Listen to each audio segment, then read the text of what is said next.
Hi, fellow students. It's Addison, the MAP Student Ambassador, and today I want to share some helpful tips for writing papers and responding to discussion posts. So once you're in your course, you can click on the Academic Support Hub, and it'll take you to several different helpful resources. Today we'll focus on the library and the Office of Student Writing and Learning. So I'm going to open up the library, and I'm going to be taken to the main page. Right here in the For section, as most of you probably know from using this already, is where I'm going to type in the topic I'm looking for. If you're looking for something really specific, you can use the advanced search and look for contains exact phrase. I usually like to keep it broad to see what's available to me before getting specific. So currently I'm working on a research project on acupuncture and trauma. So I type in acupuncture and post-traumatic stress disorder and see what comes up.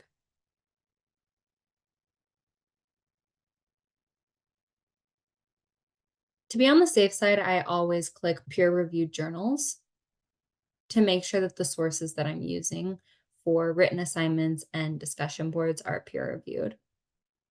So you can scroll through, you can read the titles, see what makes sense for what you're looking for, check the date.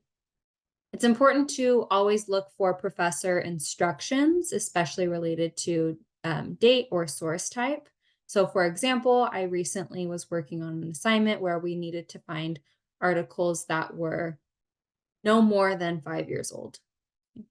So if I wanted to get really specific, I could go to creation date, and in the from section, I would do 2019 to make sure that it's no more than 5 years old.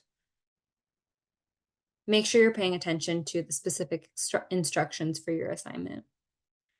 All right, scroll through, and any article title that looks somewhat related to what I'm looking for, I'll just open in a new tab. I don't even look at it until I've gotten a few that I think will be helpful to me.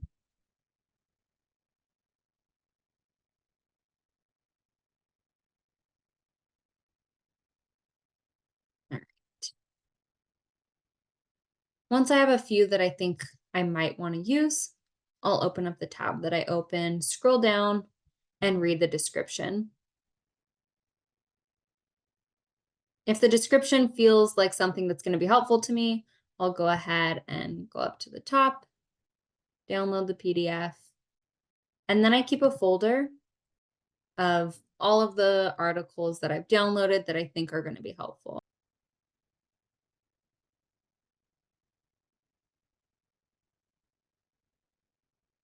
So once I've written my assignment or responded to the discussion post using the articles that I selected, I'll go back to the library to help me with citations. Once I'm on the article, if I click citation here, it'll provide the APA 7th edition citation. One thing to keep in mind is that the citations are not always 100% accurate. Sometimes they are, sometimes there are some mistakes. So you want to be mindful to check for accuracy. I'll copy the citation to the clipboard, go down to my reference page, and then copy and paste.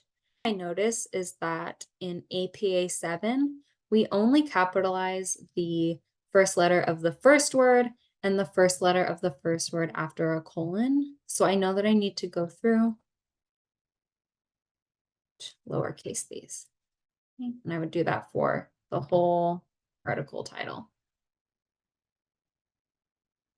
Keep in mind that you would capitalize proper nouns, and there are some exceptions, so make sure that you're using the APA publication manual to help you here. Once I'm back here in the Academic Support Hub, I can click on the Office of Student Writing and Learning. This is a really helpful resource if you're unsure about something regarding APA style, or if you need help developing a topic or a written assignment. So if you scroll down, you can see what types of appointments are available to you. There's e-tutoring or virtual meet. So virtual meet would be through Zoom, and then e-tutoring would be asynchronous. This gives you some more information on what's available. One thing I found to be really helpful is this email that's available to you. So if you have a question on how to format something or how to respond to something with, APA style, you can send an email to this email address and they'll respond within 24 hours. I found that it's really helpful to be specific. So if you have assignment instructions from your professor or whatever, it's helpful to provide as much detail as possible to get a quick, accurate response. And then you can go here to make an appointment to either have your paper reviewed, make sure to leave enough time to do so. Don't do it the day before the deadline. Um, or to talk with a tutor about formatting a topic or whatever it is that you need.